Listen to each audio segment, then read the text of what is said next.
সূরা আল বাইয়িনা। রহমান রহিম আল্লাহ তাআলার নামে। আহলে কিতাব ও মুশরিকদের মাঝে যারা আমার আয়াত অস্বীকার করে, তাদের কাছে সুস্পষ্ট প্রমাণপত্র নিয়ে না আসা পর্যন্ত তারা কখনো ফিরে আসত না।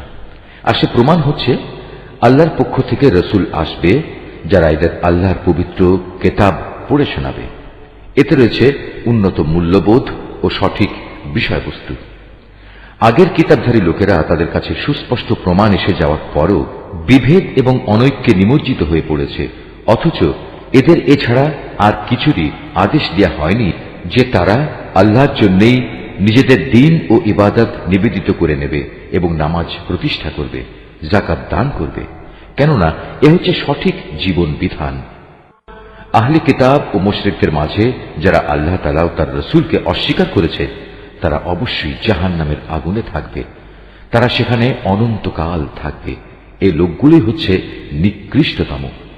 অন্যদিকে যারা ঈমান এনেছে এবং ভালো কাজ করেছে, তারাই হচ্ছে সৃষ্টিকুলের মধ্যে সর্বোৎকৃষ্ট। তাদের জন্য তাদের মালিকের কাছে পুরস্কার রয়েছে এমন এক জান্নাত, যার তলদেশে প্রবাহিত থাকবে ঝর্ণাধারা। এরা সেখানে অনন্তকাল ধরে অবস্থান করবে। আল্লাহ তাআলা তাদের উপর সন্তুষ্ট হবেন, তারাও আল্লাহর উপর সন্তুষ্ট হবে। মূলত এ হচ্ছে সে ব্যক্তির পুরস্কার যে তার মালিককে ভয় করেছে।